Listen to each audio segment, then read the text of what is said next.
சுவை மிகுந்த பாரம்பரிய பருப்பு வகையில நரிப்பயிரும் உண்டு. அதை வறுத்து அம்மியில வச்சு அரையா அரைச்சு அப்படியே பானையில வேக வச்சு மத்தால கடைஞ்சு சின்ன வெங்காயம் சேர்த்து தாளிச்ச நரிப்பயிறு குழம்ப சாப்பிட அவ்வளவு அருமையா இருக்கும்.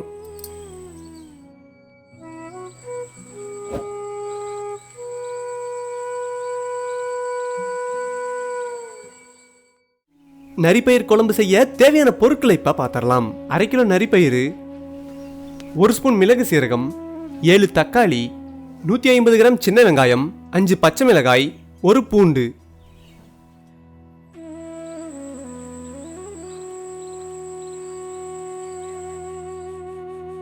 இப்ப நம்ம எடுத்துக்கிட்ட நரிப்பயிரை வறுக்க ஆரம்பிச்சிடலாம்.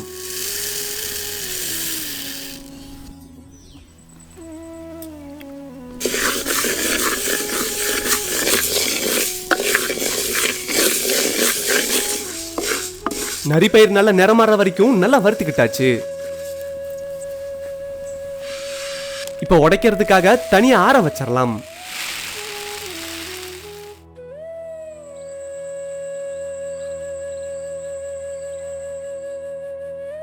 நரிப்பயிரை வேக வைக்கிறதுக்காக ஒரு பானையில 1 லிட்டர் தண்ணியை ஊத்திக்கலாம்.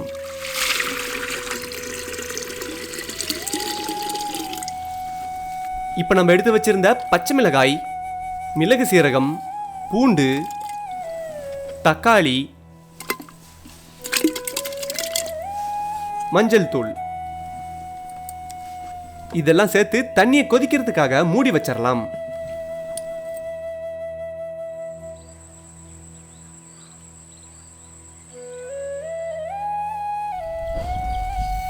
இப்ப நம்ம ஆற வச்சிருந்த நரிப்பயிரை அம்மியில வச்சு அரையா உடைக்க ஆரம்பிச்சிடலாம்.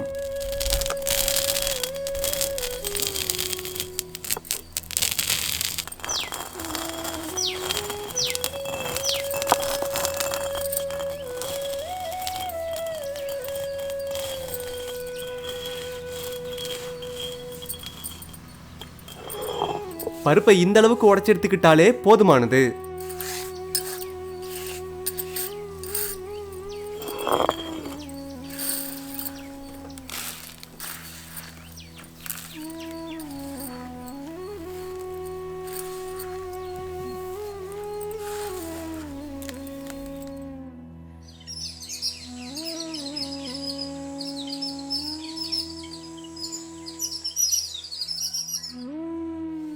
இப்ப நம்ம உடைச்சு எடுத்த நரிப்பயிரை கொதிச்சுக்கிட்டு இருக்க தண்ணியில சேர்த்துக்கலாம்.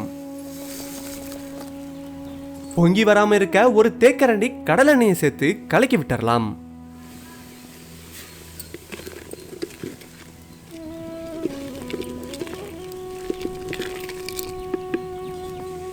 பருப்பு வேகிறதுக்காக பானையை இப்ப இறுக்கமா மூடி வச்சிடலாம்.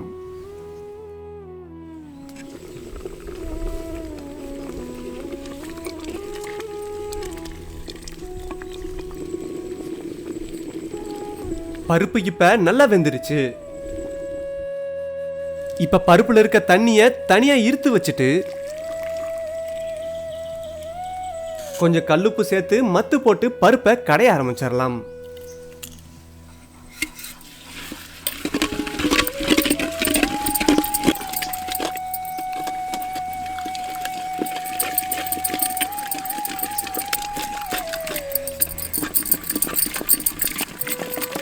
பருப்பை கடையும் போதே நம்ம வடிச்சு வச்சிருந்த பருப்பு தண்ணியவும் சேர்த்து பருப்பை கடைய ஆரம்பிச்சிடலாம்.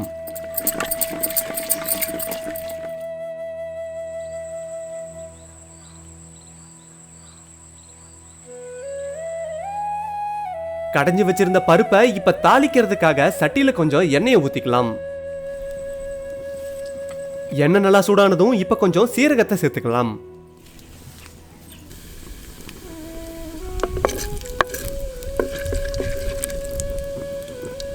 கூடவே கொஞ்சம் வரமிளகாயை சேர்த்துக்கலாம்.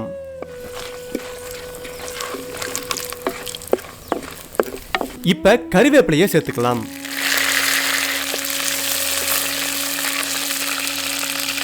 அடுத்து துண்டு துண்டா நறுக்கி வச்சிருக்க சின்ன வெங்காயத்தை சேர்த்துக்கலாம்.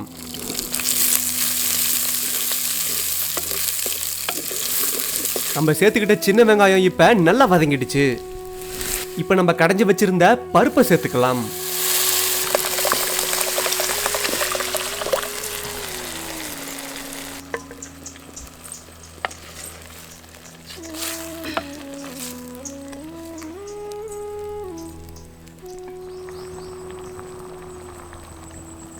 நரிப்பயிர் குழம்பு இப்ப கொதிக்க ஆரம்பிச்சிருச்சு.